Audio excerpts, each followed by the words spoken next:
What is going on, Ben Nation? Guys, you saw my video yesterday. I'm telling you that there's a lot going on in the background, that we're about to start seeing a whole lot of different stuff. I'll get a list this week where we'll be talking about some of the issues that are coming up that we're going to be dealing with going forward, so that we've got a nice little roadmap laid out. There'll be some listings. It's everything that you want to happen is going to start happening, right?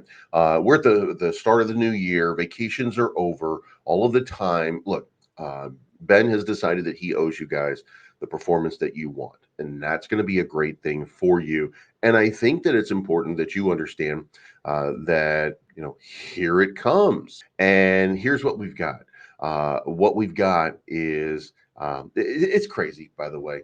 And by the way, I'm going to tell you about the Bitcoin price, because I do think that it's about to move, and I'm going to show you a very specific reason why I think it's going to happen. If you like this content, make sure you hit the like button, the subscribe button, the bell to be notified of future content, and leave a comment down below so that this trends. But let's start off with the wildness. The wildness is that Ben Armstrong is going to be fighting it's Joshua Jake Wednesday. Basically, it's a sparring match. And who you got? Ben Armstrong, 5'10", 205 pounds, or Joshua Jake, 6'1", 119 pounds. I'm going to take Ben, but there's a lot of haters out there that think that Joshua Jake's and his entire 119-pound frame is going to have a nice little go at it. Now, if you don't know who Joshua Jake is, then you're basically like everybody else.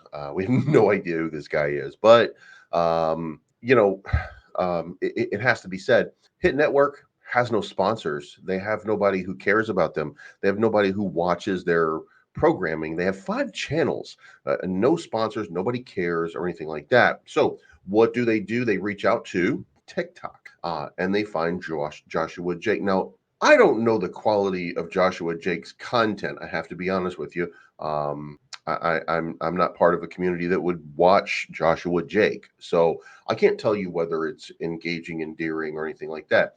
I can tell you this: viewership is not up on Discovery Crypto, so I think that speaks volumes.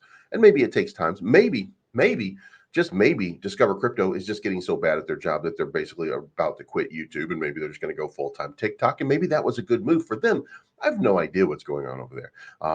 It looks like a complete lack of management, that it's grossly mismanaged, no sponsors, nobody wants to give them money for anything. Did I tell you guys that a couple months ago, Polkadot was onboarding by vote channels for sponsorship on and I didn't find out about it until afterwards, but do you know 99.9% of the Polkadot community looked at TJ and said, oh, hell no. And if you want to see it, so on November 21, Discover Crypto, it wanted to get, because they have no sponsors, nobody cares about them.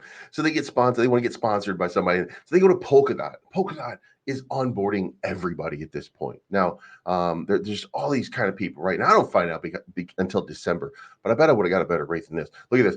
Discover Crypto comes in and they're like, hey, look at us. Like, we're really awesome. We got all this kind of stuff going on. Dude, seriously, 99.9% of the people voting said, oh, hell no. Oh, hell no. So they continue to be failures. And how do I know this? How do I even know any of this happened? Well, because the Polkadot community reached out to Ben Armstrong to ask him about doing it, because guys, I can't even make this shit up. I can't even make this up. This is wild. Okay, so the Polkadot community reached out to Ben Armstrong to ask him about it.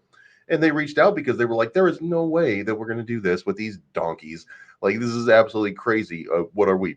Like, yeah, gross. So anyway, let's take a price action. So price action, we had a nice little move upwards, wasn't maintained. Now, that could be that we're going to see some big price action. The reason that I'm going to tell you this, that I think that we're going to get, is because we're getting an ETH pump back. We were getting it. It was coming down. We were not having a great run on price action. But here's the thing, even with the ETH pump, which about 50 points today, from right around 2,000 to about 2,550, gas is not going up. So this is This means that you can trade. So once we start to see a little conversation, a little communication, a little talking about Bencoin, about all the good that's coming, then with this sort of pump in ETH, and then with the volume not being too deliberate and gross, then you probably are going to look at some kind of pump. So it looks like, perhaps we're going to start to see a little bit of a rise back up into that. I want to get back into that 77. Really, it's that 82 number. That's the blue line right there. That's the one that we really need to get to. But can we talk one more time about 99% of everybody just being like, oh, hell no. I just absolutely not discover crypto. Like, anybody. And by the way, they did take anybody for a long time. They took anybody but discover crypto. Now, if you don't like that, that's okay. But stop me when I'm telling lies. It's all right there on Polkadot. They approved everybody in November except Discover Crypto. So, guys, look, Ben's going to have his fight. Things are going to start to move in the positive pretty soon. He's dedicated himself to pumping this bag, so to speak, and I'm here for it. So you guys let me know what you think in the comments down below. Am I losing my mind? Yeah, a little bit, but that's okay because we're having fun, right? All right, guys, we will talk to you again. This is not financial advice. My name is Blaze. I'm always right. Thank you so much for tuning in. We'll talk to you again soon.